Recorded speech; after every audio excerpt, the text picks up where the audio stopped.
Hey, good morning. Here we are on day 2 already in our journey where we're looking at scriptural paradoxes.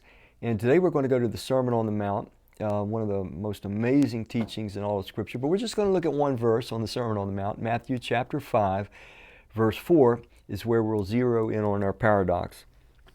Jesus says this. He says, "Blessed are those who mourn, for they will be comforted." Now, you can see the contradiction there. You're comforted. Those are going to be comforted that mourn. Mourning is something we usually look at as being an unpleasant state of being.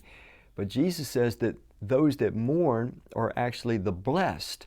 So what does he mean there? He's using the word all through the Sermon on the Mount in this particular portion of Matthew 5. Makarios is the Greek word.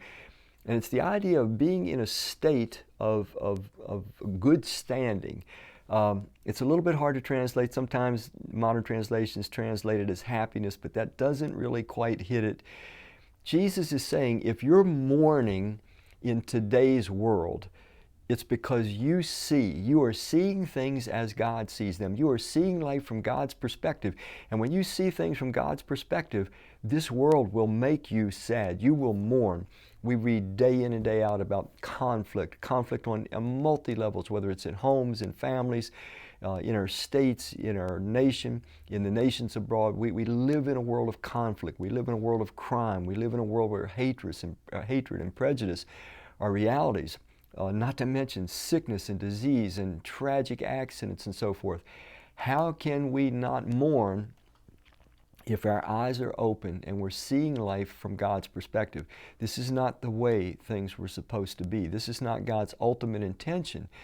So Jesus is saying the person whose eyes are open, they're the blessed one, and they're going to mourn in the state of things now, but that mourning will be comforted because He promises His kingdom is going to come to this very earth, and His will be done all over the earth, and that will bring the state of things that He always intended. We can't it's not like the will of God is arbitrary. The will of God is necessary.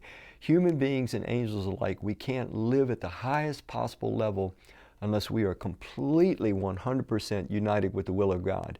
We can never improve on God's will. He knows what's best, wants what's best, and those that understand how far this world, this society of ours is from God's will, can't help but to mourn. I hope this helps you.